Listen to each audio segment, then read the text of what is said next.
Step into the realm of the paranormal on Till The Last Drop, a show that blends paranormal stories and events with a themed drink. We're in that time of year. Black cats, cauldrons, potions, and potentially spiked drinks. This theme is going to be something a little bit more of the supernatural. And when I say supernatural, I'm talking about not so much the paranormal. I'm talking about like the ideas of supernatural. So better start saying those incantations and reading off those spells because we've got magic going on tonight. That's ghost magic, none of that.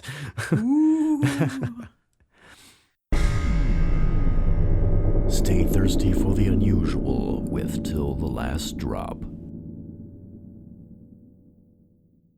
Magic itself has been defined as the practice of beliefs, rituals, and/or actions which are said to control and manipulate either natural or supernatural beings and forces. Typically, magic is categorized as independent from both religion and science due to its various beliefs and practices. Also, individuals who engage in magical practices are referred to as either magicians or witches. Although connotations have varied from positive to negative at times throughout history, magic has quote-unquote continued to have an important religious and medicinal role in many cultures today. There's also information saying in modern occultism and neo-pagan religions, many self-described magicians and witches regularly practice ritual magic, defining magic as a technique for bringing about change in the physical world through the forces of one's will. This definition was popularized by Aleister Crowley, an influential British occultist, and since that time, other religions, such as Wicca or Levian Satanism, and magical systems like chaos magic have adopted it. Now, it's probably noticeable that I may not be going into the background of Aleister Crowley too much. That seems like something that I could use for a different episode. Although magic might be in there, I think he was more building something along the lines of a religion rather than a magic technique or something themed with magic.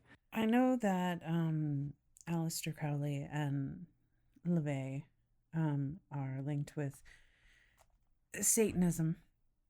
And I know that I did read the Satanic Bible at one point, and in the back of it, they do have instructions on how to perform different rituals. I thought you were going to say like an About Me section or something. No. Hi, I'm Aleister Crowley, and this is my book. They probably had that too. I don't recall, but I know that it was. I found it interesting. They discussed how to properly build your pedestals, your shrines, things like that. Your offering tables, your podiums, and then 100% birch. And then they discuss, the different things that you would need to bring in order to perform these rituals. For like a plate of cookies. Yes. The devil likes devil's food cake as well, hence the name. I feel like he would like angel food cake for whatever reason. Oh, I don't know. Yeah. Well, I mean, there is some talk about that. I mean, like, completely off subject, but I think it's interesting anyway. It's like when people think of the devil, they're thinking like some blazing red demon with horns and a pitchfork tail. Yeah, okay. With horns and a tail and a pitchfork and blah, blah, blah. Like, I'm the devil. But like, sorry, I'm the devil. But like, texts bring it up that like, the devil that we know of would have stemmed from Lucifer, which would have been like known as the fallen angel, but he was like known as like one of the most beautiful angels as well. Right. So, and that's probably like what could have had him develop this God complex, if you will, and oppose in the So he was a narcissist? That's possible. But then again, like, I'm not going to go too much into this. If the angels didn't have free will, then why would he have developed this complex?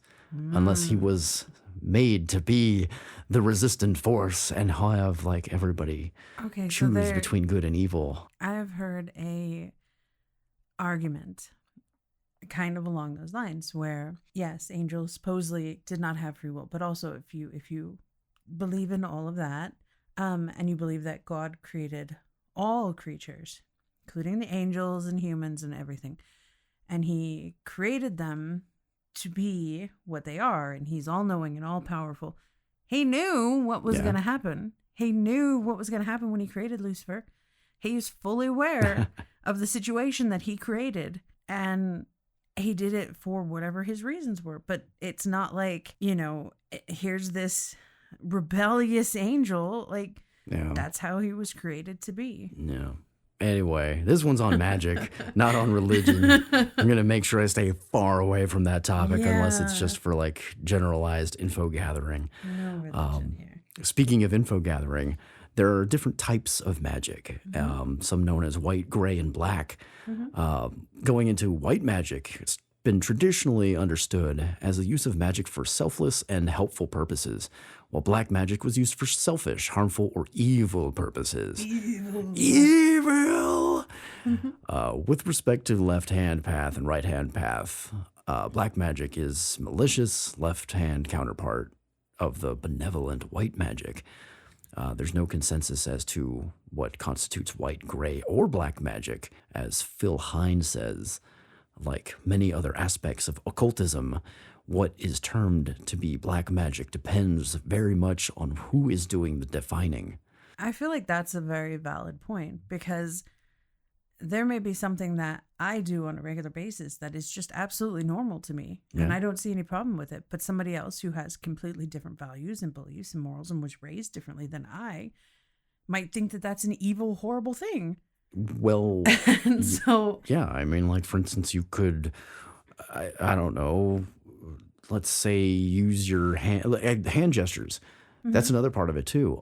Different cultures in different like areas of the world. Like for instance, if you have your hand Come up hither? and you use like the come here direction for that, it is more seen as what you would do to an animal to get them to come to you. Well, normally you'd have your hand down and like move in a different direction. and see, that to, looks like- weird to me. Like, you're doing it, Yeah. and it looks weird. It may look weird, but I think it's, and also like maybe it's like different kinds of things. If one Well, finger doing it might be for an animal the as compared peace to a whole sign hand. that we use here in America, in the States, is different in other countries. Yeah, So it's just, cultural. yeah, I mean, there's certain cultures and religions and beliefs that they don't eat certain animals, like pork, I think is a big one. Kosher. Yeah. That's not eaten by different groups. And so to somebody who very strongly believes that, me eating a pork chop could be seen as like this pretty bad thing.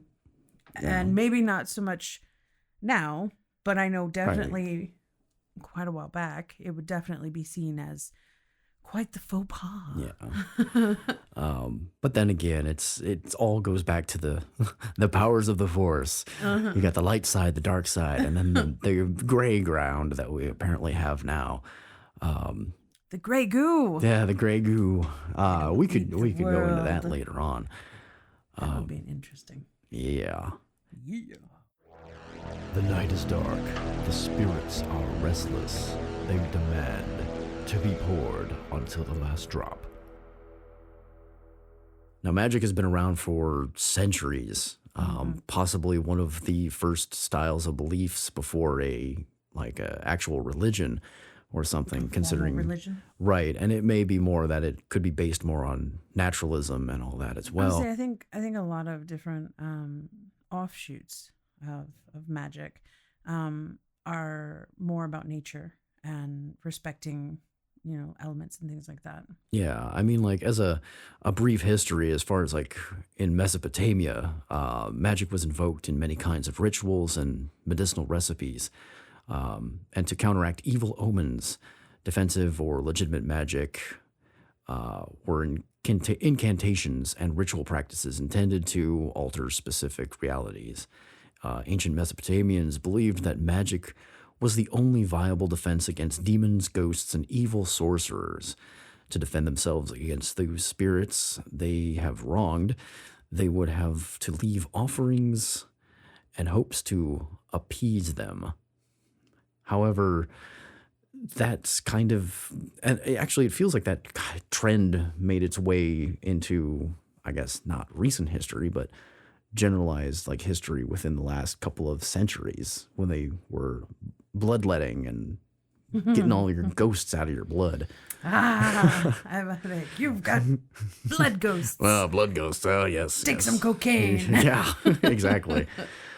So, but then again, it's like the idea that these evil spirits are what's causing it. Like before people could see like microscopic organisms or know difference of bacteria, it's like it was an idea that, oh, somebody might have put a curse on you, or somebody's like the curse of the pharaohs, for instance. It's like maybe it's not really a curse. Maybe it's just that really like old air. Virus. Yeah. Yeah. Well, they always, I mean, I used to look at, watch a lot of stuff on the tombs and the pyramids and the pharaohs and everything. And I know that I've read that a lot of these different tombs, when they very first opened them, they try to say it's a curse because the people got sick. We don't know what's buried in there with them. Exactly. You don't know what kind of spores may be in there, what kind of, like you said, the air. There's a dead body in there that's been in there for centuries. And you don't know. Again, like we don't know what they died of. They could have had some kind of disease, and there's that disease that's going to kill you right there. Oh, it must be the Pharaoh's curse. It is. I shouldn't have talked about it. No, he's coming to get me. Just the very act of it. Right? I just thought about it. But no, like we don't know what kind of viruses might have been laying dormant in there. Yeah. They've found many different spores and viruses and stuff that were frozen in the Arctics, in the poles, that when they essentially like thaw them out, they're still alive and viable. They can be, virus anatomy is a lot different than like a multi-celled organism in that sense, where they can actually like essentially freeze and come back to life. Right. They're similar to like extremophiles, I think. Yeah. And so water bear. Yeah. Those guys are cool. But you don't know. There's also, I hate to say it, but essentially like the placebo effect in a way where you're told that this is going to happen. Like you're told that there's a curse, and whether you really believe it or not, that seed has been planted in your mind. So here, there's a curse. And then your buddy over here, he's got the flu. Yeah. But nobody knows yet because he hasn't shown symptoms. You open that door and then he vomits because the flu finally kicks in.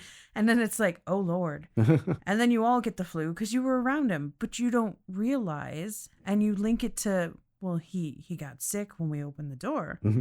So there's lots of different things. And I think that's one of the ways that magic and witchcraft and things the ideas have been spread, and also it's kind of been demonized throughout history, where you plant an idea in somebody's mind. I mean, think about Salem witch trials. Yeah. These people they were isolated. They had very, intense beliefs, and one person planted the idea that this person is a witch. Yeah. Well, did they check to see if they floated or if they sank? Because if they float, they're made of wood. Or they're a duck. And, oh, yes. And they're a witch. Yes. But if they sink, then they're not a witch. Yeah. They're dead from drowning, but they're not a witch. But your conscience is clear. That's right. Weird. Just. Did she turn you into a newt? I got better. But going into like magic nowadays, it seems as though a lot more has been, I guess it feels like it's been accepted a lot more. Like the ideas of magic and all that. Maybe it's because it has found its way into pop culture so like fervorously, especially over the last 20 years. I mean, like we've seen Harry Potter. We've seen like probably one of the more popular like trading card games, Magic the Gathering. But then again, I don't know if I can consider that like magic. I mean, the idea is that you're summoning spells and all that, but it doesn't feel like it's something. I think it's more along the lines of things like D&D. Right. And that's another part of it too, like RPGs and these other games that are really taking like the fantasy side of things. They use magical elements because it's something that's so easy to incorporate into like the realm of fantasy. I think it's such a broad category. You can do anything. Yeah. I mean, really. It's like, oh no, I'm too big to fit in this hole. I guess I'll just shrink myself down. I'll just what is it? I'll drink the drink me vial. Mm. And then when I need to get bigger, I'll eat the mushroom cap or no, I think she liked candy. I don't remember. I thought it was like a cookie or something. I don't remember. She was eating and drinking throughout the whole. I don't know. But I think also, honestly, part of the reason that it's potentially more accepted is because there's more information readily available and people have better access to information because the expanse in technology. But it's not seen as something as serious as well, because that information can disprove a lot of things as well. I mean, we've got like ability to know what somebody is doing as far as a scientific advancement across the globe within a couple of minutes. Right. And yet that would have taken years if you even knew about it before like we had the internet. If you knew about it, centuries ago, then you were a witch. Yeah, maybe. Whether that be like beneficial or detrimental, I mean, that's no way of knowing. I mean, like maybe you're the one who's inciting it, or you're the one who's like causing it to happen. But then again, that goes back to the good and bad, the white and black magic. So right. I think people are also very much more just open in general to other ideas and well, they're open about their ideas. They're open about their ideas. I think other ideas. A lot of people are more open to hearing other ideas too, whether they accept them as fact or not. I think people have learned to be more open and learn to be at least a little more accepting. That's one of the benefits of that internet. Right. You kind of have no choice in some sense. You will hear somebody's opinion. We're not, obviously, as a species, we're not perfect. We still have great strides to make, but I think that, we have come quite a ways in that regard. And so I think people feel more free to express those things. And also, again, the anonymity of the internet gives you that kind of cover. So maybe you would feel more free to speak about the things that you believe or, the things that you practice if you don't feel that it's going to be linked back to you in your own personal life. Yeah. And that's another part of it, the separation. Now, granted, it has nothing to do with magic, but it's easy to lose yourself online. Mm-hmm. I mean, there's plenty of times where people can say that they've essentially take on an entirely different persona. Because they're online. You can say what you have and you have that buffer. You can essentially get away with it because nobody's going to do anything about it. Mm-hmm. So, but anyway, back to the whole magic side of things. The dead will rise so they can hear more content from Till the Last Drop. Of course, magic is not just within the supernatural realm. There has been plenty of entertainment value behind it too. Mm-hmm. For instance, the illusionary magic that we've seen in either stage versions or street versions, kind of stuff that, let's say somebody pulls a rabbit out of a hat, that cliche that everyone thinks of when you think of magic, even though I don't think that's something that anybody likes to do anymore. Rabbits are not exactly the best thing because you try to pull out one and you're probably going to grab a handful. But that's just the nature of rabbits.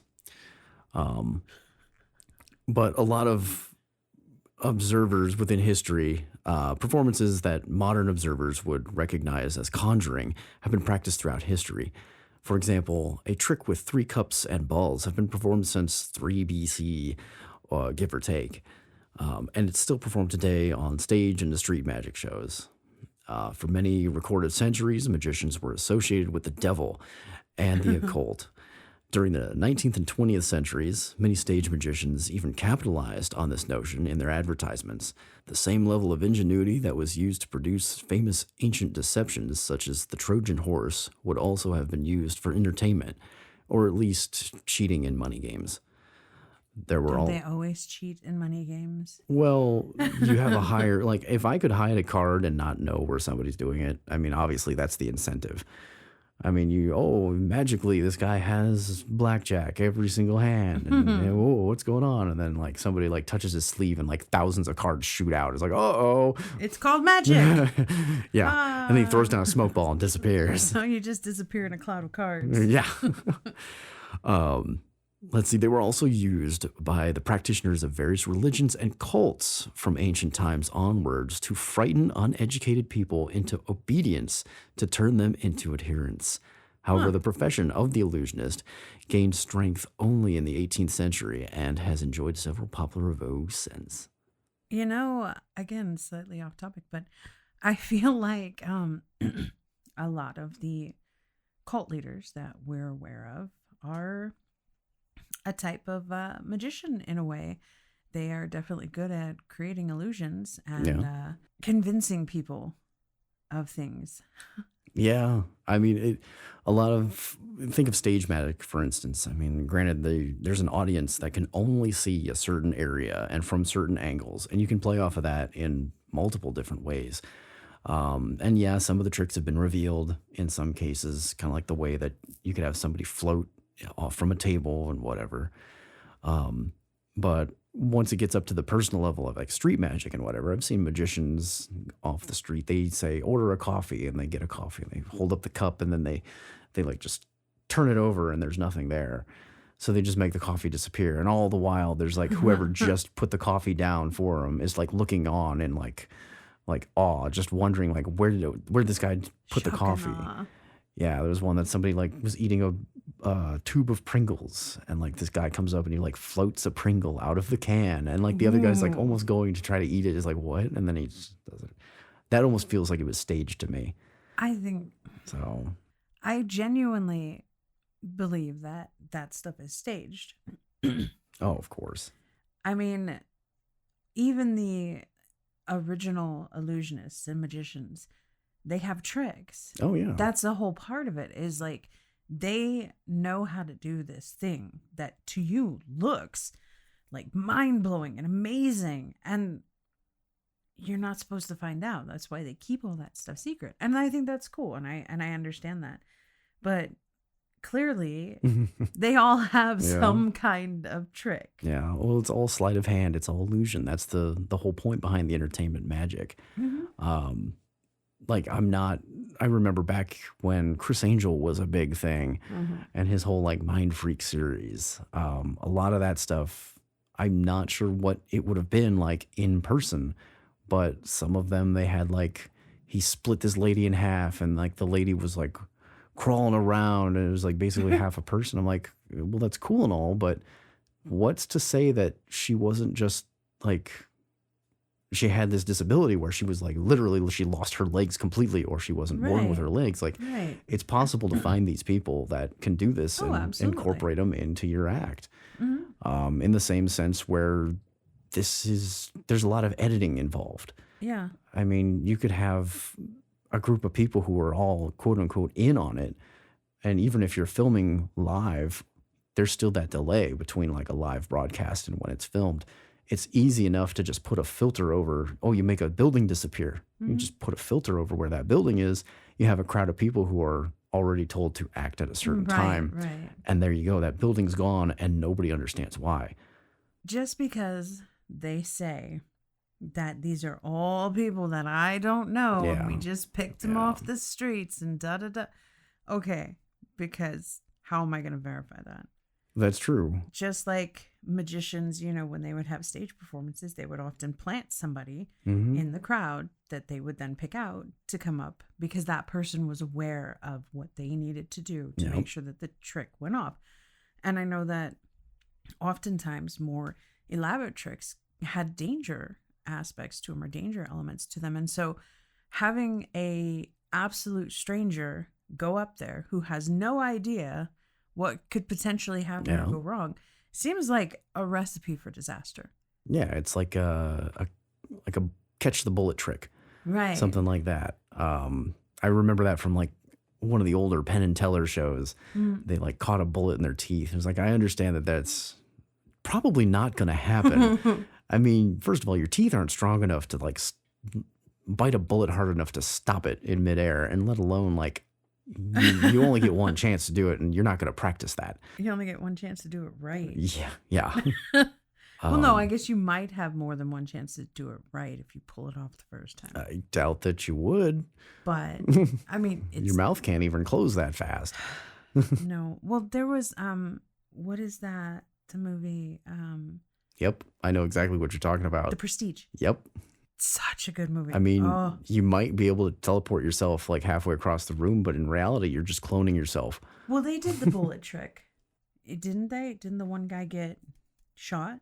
Yes, he did. Christian Bale's Yes, character? and to ruin this entire movie, he basically had to cut his identical brother's finger off to be able to continue to perform because he had his finger shut off. I hope you've all seen that movie. Well, Even if you haven't, it's an older movie. Just watch it anyway. You should see it because it is an amazing movie. Yep. And even if you know like one tiny aspect, there's so many things. Like we've watched it numerous times. Christian Bale, Hugh Jackman, David Bowie as Nikola Tesla. As Nikola Tesla. Yeah. That's one of my favorite things to ever happen, ever. Nikola Tesla is one of my personal heroes. David Bowie, also one of my personal heroes, who is amazing. So having him play one of my personal heroes was just... And that's interesting too, because in some sense that could have been... I always like the joke that Thomas Edison was part of the... He did like science for like the generalized term, but then like Nikola Tesla got all the science fiction style inventions, right. And that's one thing that was always fun. But then again, there's also Harry Houdini. Yeah. You got to start thinking that like, well, he did more escape artist like practices. And unfortunately that led to his death, but he was also a very good escapist before that all happened. Too? Yeah, he was. Go figure. Hungarian, there are a lot of good Hungarian performers, including one right now. So anyway. Yeah. But no, well, even, okay, Tesla, some of the stuff, you look at some of the stuff that he invented in his lifetime, like the man was brilliant, but some of his inventions, like you gotta wonder, how much magical he was. Oh yeah, how much absinthe he was drinking. He's the man. There are quotes from him about he's talking about cell phones, like at some point, by the end of the century or something, people are going to be able to communicate within seconds with people across the world using a tiny portable device that they keep in their breast pocket. Yeah. I think he also had like a generalized outline for wireless power as well. He did. And he tried to present it. It probably would have been the scariest thing to look up at the night sky and see this big, massive transformer shooting out bolts of electricity to kind of ionize the air to get it to go to devices. Beautiful. But it would have been interesting to see. I don't know how safe it would have been at that point. It would have been like, the Frankenstein castle, but huge. Yeah. But he also talked about the World Wide Web and just things that I'm sure they probably thought were witchcraft or sorcery because people couldn't fathom a lot of that during his time. Anyway, going back to Harry Houdini, this is a nice little bit of information. There's apparently a Houdini museum that's dedicated to him in Scranton, Pennsylvania. The Office. Yeah. I thought that was kind of interesting. They talk about Houdini, I think, on The Office. Huh. I must not remember. There's also another thing. This is one of the most common tricks that I'm sure everybody has seen, and you can even see it basically at almost any part of time in the day. It's known as Pepper's Ghost. Pepper's Ghost? Yeah. Basically, what you do is you have a subject that's lit very brightly, and then you have a glass pane, and then there's nothing behind that glass, but then the viewer looks at the reflection of that glass, and they see the ghost figure of the subject that's been lit, like on the glass, and it reflects back to them, but it's still transparent. So they see through the glass and they see the area behind it, but then they see this transparent figure on the glass.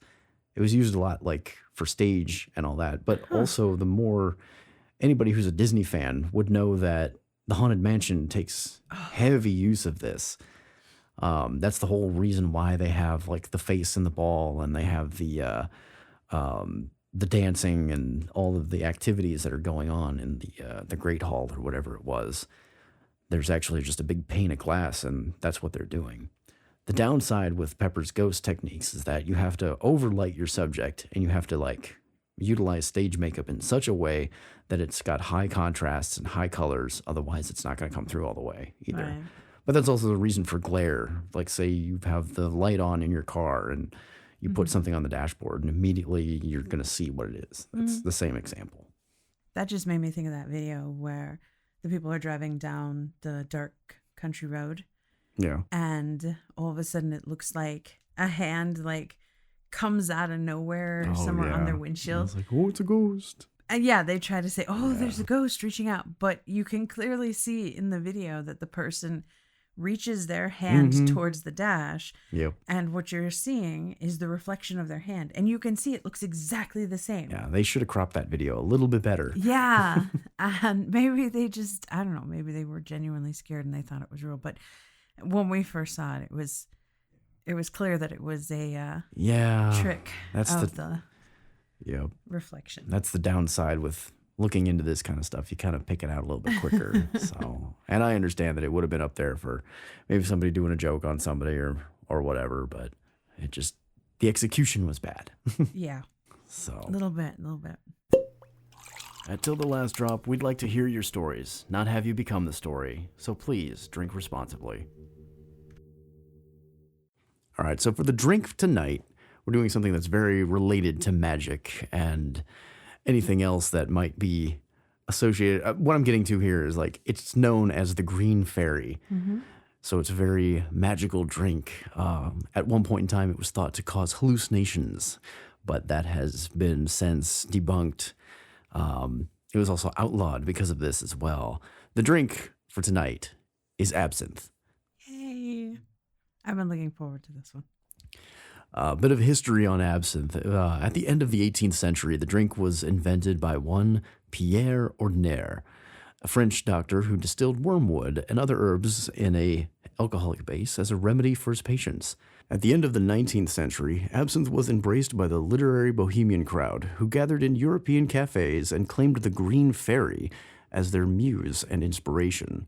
And at the end of the 20th century, it brought to an end of nearly 100 years of nonsensical prohibition in parts of Europe. As a result, a new I can't say it. It's something in French, and I'm not 100% sure on my French right now.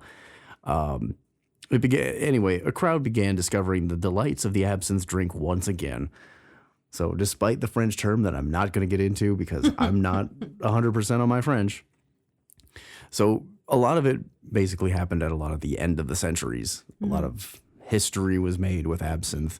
Obviously, the same thing goes, like it wasn't until the mid to late 90s that it became a little bit more accepted in the U.S. It was still illegal for quite some time. And yeah, I remember it was illegal to purchase it, I think. Yeah, but it wasn't illegal to have it. It was a weird. Yeah, it was set up pretty strange since you couldn't import it, I believe, but you could have it, but you couldn't purchase it. So it's like, how can you have it unless you steal it? Or somebody sends it to you? Maybe, but that's the import. So that unless it only imports for distributors. Anyway, so our absinthe that we had was a Francois Guy. The description says that it is more aniseed than average and is produced in the pure traditional way, according to an ancient house recipe. This absinthe will enchant both novices and confirmed absinthe drinkers. Well, obviously we're absinthe novices because we haven't really drank a lot of absinthe. Right. It's not as common in the U.S. as, say, bourbon or anything of the sort. I've had a little bit, but I wouldn't say I'm a absinthe expert or connoisseur. Yeah. Now, the description, of course, on the bottle is all in French because it's a France-made absinthe. This one, I believe we had imported from a distributor in Germany, so we had a lot of import, I guess, for it. So it took its time, but it was well worth it by looking at the bottle, and it seems like it has a good quality behind it. A little more information coming from the bottle itself. According to the recipe, more than a century old, its color is obtained entirely naturally from plants. And those plants usually include wormwood, aniseed, and fennel. So it has a very noticeable taste. Some say that it reminds them of the flavors of black licorice. Yeah, it smells like black licorice. Yeah, and that comes a lot from the anise or antiseed, and the fennel that provides a lot of the licorice flavors, while the bitterness is actually coming from the wormwood. Now, in a traditional method for absinthe, normally you would pour, say, about an ounce into the bottom of a glass. Specific glass is made for absinthe. It usually has like a little 1 to 1.5 ounce reservoir on the bottom, which will hold nothing but the absinthe. And then a spoon will be placed over the top with a sugar cube on top of that. And then you have a dripper, I guess, of lack of better term. It's basically They have something very specific devices that you Yeah. can actually get that Yeah. will. And granted, they have like individual ones made for glasses, like say about $30 each or something like that, from what I've seen, where you'll have a reservoir of water and it will drip, and it basically cycles back and forth, kind of like one of those pendulum birds or whatever, which will drip half onto the cube and half into the glass. That way it kind of disperses it evenly. However, you can get into like really obscure and advanced absinthe fountains where there's a dispenser in the middle and it just drips over like about 4 glasses or so at the same time. Normally it is used in this method. There's a very traditional method to it. There is also another one that's been popularized from one of the movies that I'm not going to mention, but I know it had Johnny Depp in it, where he lit it on fire. He lit the cube on fire after dipping it in the absinthe, which is not really seen as a good faux pas, I suppose. But in this sense, Pretty in the movie, though. well, it may look good, but that's kind of what happens when you get into the realm of cinema. It's supposed to look good. In our case, though, we're kind of doing a little bit of a deconstructed version of the traditional method.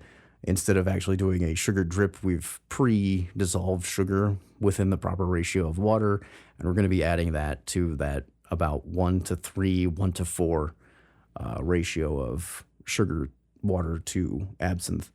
That way we can kind of get an easier method of doing this just because of the area that we have to work with here. Right. So I'll have you kind of give your opinion on it while I grab my glass and try some for myself as well. Okay. You know, the first thing, like, it's automatically you can smell the black licorice smell. Yeah, that aniseed and fennel, that's really like pungent in there.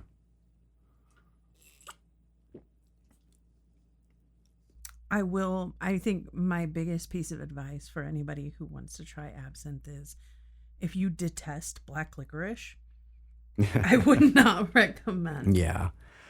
Honestly, I'm not against black licorice in any way. I kind of gravitate a little bit towards more things that have like a sweeter tone to them. So the bitterness of the wormwood is not exactly my favorite. And obviously I've seen things that do mixes with absinthe and all that, and then I almost think that's a little weird. I'm almost more on the sense of like traditional absinthe, though, that I'm not gonna be like one of those crazy people who are just like, oh yeah, let's just get a shot of absinthe. It's like, you mean like a serving of absinthe, right? Because yeah, it's No, I've heard people that have done shots of absinthe, but I think it's the more American made brands. I think like Lucid is a brand that's think that's one of supposed to them. be an absinthe type drink. Yeah, I think that was one of the earlier American brands of absinthe too, which would make sense considering that once it starts getting popular, whoever is going to jump on it is going to have their best, like, I don't know, years of revenue. Just because obviously getting imports and all that, it's going to take more time. There's a lot more involved to actually having something shipped over. So Plus, it's not the cheapest. yeah, well, that and like just getting into the popularity of it. Obviously, it's more of a European style drink. So coming to the American taste is not exactly easy. I mean, we see that with plenty of other things too. Right. I mean, you don't see like butter flavored Kit Kats in the U.S. That's more in Japan.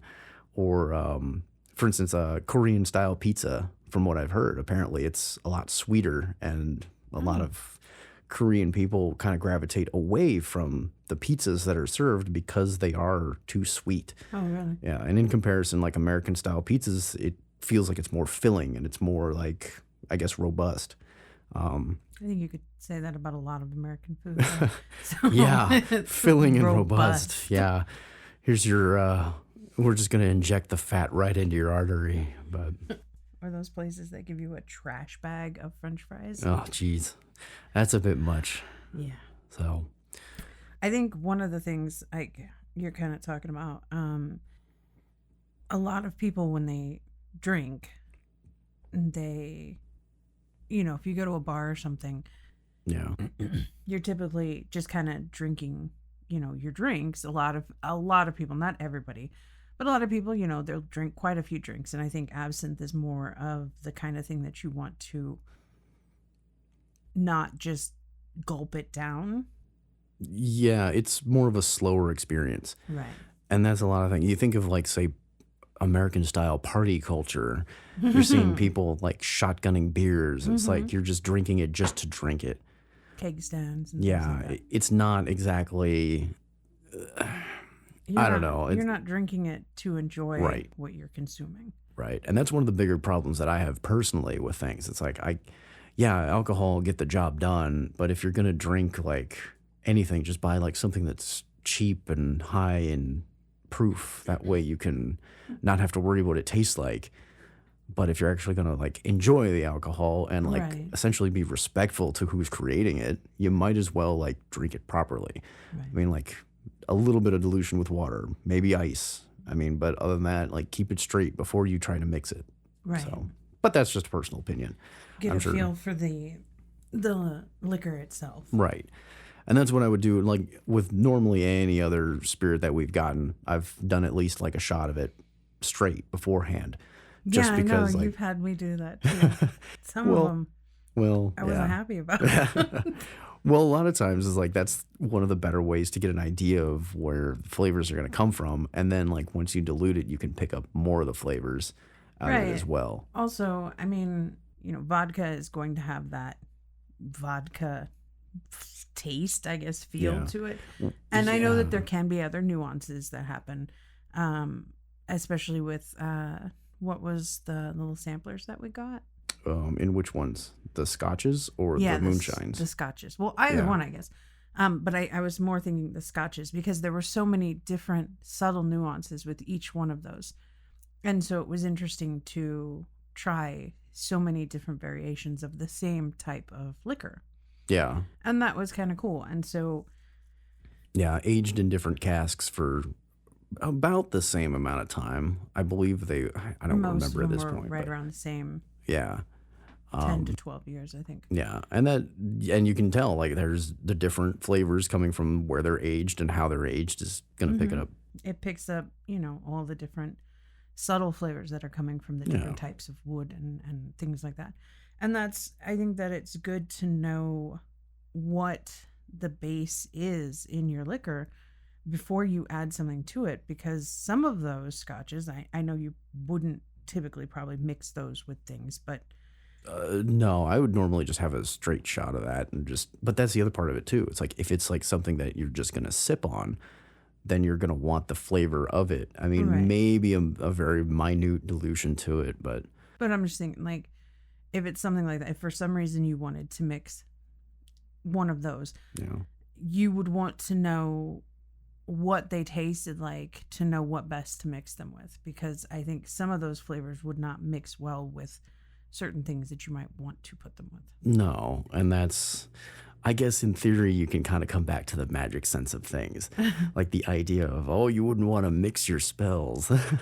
No, it could blow up in your face. Yeah, but that's the same way with like, think of like magic as chemistry. I mean, you do the same thing and you could have a bad reaction. I mean, you think about stereotypical, a big cauldron and you're just putting different magical components or ingredients into a big cauldron. And I'm sure, you put a little too much wormwort or something in there and you're not going to have the perfect spell or potion that you were trying to create. Yeah.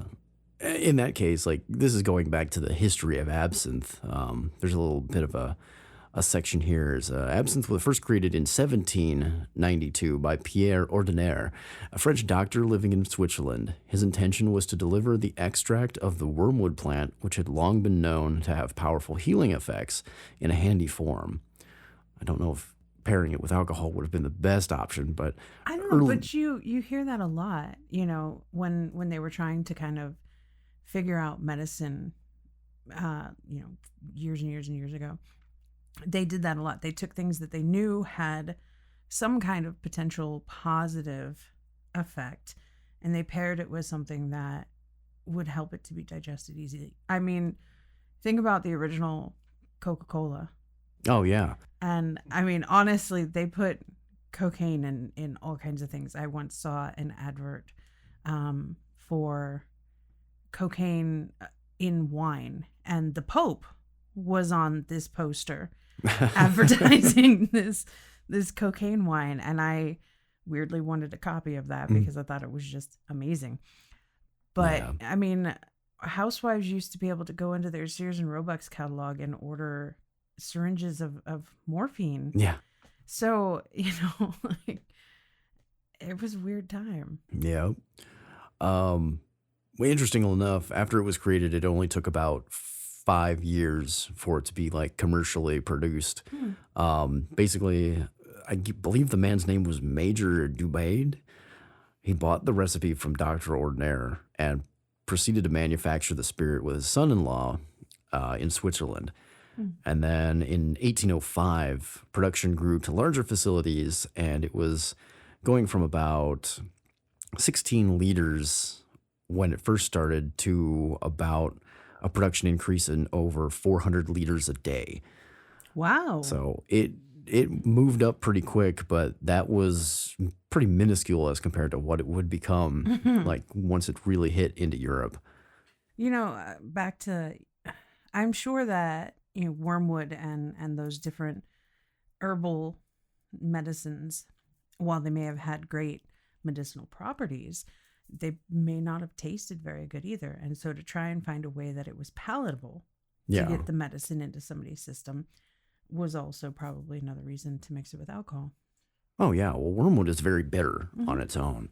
So pairing it with something, well, I mean, I guess a phenyl and aniseed like mixture would be very diluted for that bitterness. And it's probably overwhelming. I mean, it is clearly, it's overwhelming the bitterness of the wormwood itself. So this is Till the Last Drop, and you're listening to this next section on our tab. So I'm looking up a little bit of detail on wormwood itself. Obviously, it's very bitter, and it was a main component of absinthe, as we've already talked about. But as far as absinthe goes itself, it's been known as the artist's drink in the French and the European area. Yeah, I remember always hearing in art classes and stuff growing up, there was always the rumor that absinthe was what in like particular caused or led to Van Gogh's kind of breaks with reality. Yeah. And his eventual, you know, cutting off his ear and then I guess suicide. He had some mental health issues, and he struggled with anxiety and depression and things. I don't know if that was just the absinthe. He may have just ended up being an alcoholic. I think a lot of them. Yeah. Well, then again, I mean, like, your artistic influence can come from a lot of different things. And although it's not exactly an excuse, I'm sure that was plenty of reasons. I mean, what else was there to do in these early centuries? Also a lot. I mean, life is difficult now, but, you know, it was vastly different time, and they struggled with different things.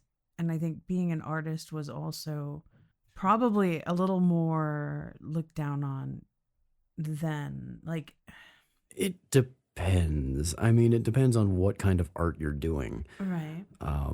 Obviously, like, you go farther enough back, I mean, a composer would be considered like a pop star nowadays. Right. But then again, you'd also be creating a lot of pieces for the church to help promote, like, the church's idea. And that's the whole point behind it. Right. Well, artists were doing the same thing. I mean, look at, like, most of the famous paintings that we know of. It's all has some sort of, like, religious overtone. Anyway, going to the wormwood, since you're mentioning about artists and all that, it was used for various digestion problems, such as loss of appetite, upset stomach, gallbladder disease, and intestinal spasms. What I thought was interesting, it says that wormwood is also used to treat fever, liver disease, worm infections, and then it says to increase sexual desire as a tonic and to stimulate sweating. Stimulate sweating? Yeah. And it could be because of the bitterness itself. I think that something that's very bitter would kind of cause you to just naturally sweat anyway, I think, but I can't be 100%. Who goes to the doctor with the issue of not sweating enough? I don't know. I'm sure it happens. You can easily overheat, but... Well, yeah, but that would be unfortunate. Yeah. I mean, the wormwood oil itself from the plant, some people have applied it directly to the skin for healing wounds and insect bites. It's used as a counter-irritant to reduce pain. So, although I have never actually tried it myself, I'm sure it has some roots somewhere. Well, yeah. I mean, there's all sorts of plants. You think of aloe. Yeah. You can use that to help with burns and things like that. So, it would not surprise me.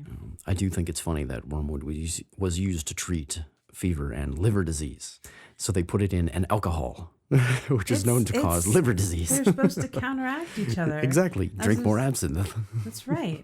As long as you're drinking absinthe with wormwood, then you're good. Yeah. The alcohol won't kill your liver because the absinthe is making it better. Yeah. That's like I've known people who consumed gross quantities of alcohol, like on the regular, like daily basis, nightly. They were very into their liquor, and then woke up in the morning, took a multivitamin and milk thistle because it's supposed to help clean your liver.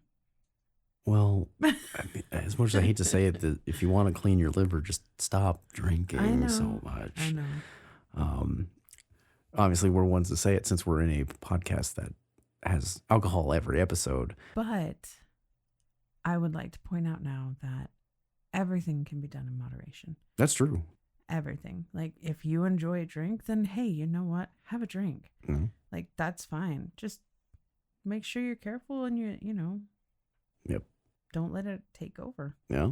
I mean, you got to know yourself before you can go about things that could be potential hazards. Right. If you know you have an addictive personality, then don't really get involved in it.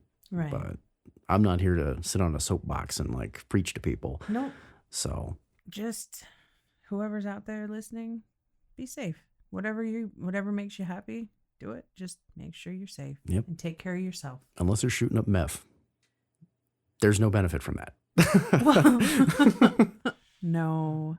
Well, this one's been a little bit lighter than normal, and it might just be because we've had some uncommon alcohol as well. I mean, we've had the absinthe, and don't get me wrong, it's pretty good. I'm not the biggest fan of the licorice flavors, but I can enjoy some absinthe from time to time. I think one of the most important things is to make sure it's chilled. Yeah. Very cold. Yeah. When it warms up, it's a little less palatable, yeah. I think, personally. Well, that's suggested to serve it with as cold the water you can get to go through and drip. And it's very clear that that's a good idea. Mm-hmm. But then again, we also went on to just magic, some of the history of it. And obviously there is a vast amount of history and information on magic. I think magic has been around for, yeah, as long as people. Yeah, there's no way that we can cover it all. And granted, that's probably the way that if something unexplainable happens, I mean, chances are, like, even early man would have been like, ah. That's probably their word for magic. I think magic has been used just like, different paranormal and supernatural stuff. A lot of times people don't understand something and they can't exactly wrap their brain around it. And so it's magic. It's a curse. It's, somebody wishes ill on me. And so that's why these bad things are happening. Or I did this thing that I feel guilty for. And because I'm carrying around this sin and these negative feelings, then negativity is befalling me. There's all sorts of different Well, it has been medically proven that an excessive amount of anxiety and stress can lead to health problems and complications. Excessive amount of So anxiety and if- stress leads to further anxiety and Yeah. stress. Sorry. Yeah. Well, if you stress somebody out enough, if you make them believe that they are cursed and they will die, then chances are if they get stressed out about it, then they can die from it. So, Yeah. I mean, technically, yeah, a curse can be real if that's the case. I think anything can be real to anybody if they believe it enough. Yeah. Oh, yeah. There's plenty of proof of that. I mean, it's kind of scary sometimes. Yeah. And then we went into a little bit of the entertainment side of magic, RPG and all that, although we briefly touched upon it. And even the trading card game of possibly one of the more popular ones out there that have been mainstream is just Magic the Gathering. Obviously, they always have their new releases, and I've been seeing a lot of emails about it. So they've got a new format coming up, as always. And then there was like a little bit of the illusion side of magic with some of the escapists known as like Harry Houdini and some of the possible backgrounds for some of the magic, like maybe even Tesla had some of it. But then Tesla again, is magic. I'm sorry. yeah. But then again, like we mentioned, like a completely fictional movie as well. So Yeah, I mean, and we mentioned a couple different movies, and there's so much information out there. Yeah. I mean, and there's so many different offshoots and different types of magic and different branches of magic. I mean, it's like, well, for a lot of people, magic is a type of religion, and so like Wicca and pagan and so it's one of those things. If you're interested, definitely give it a look.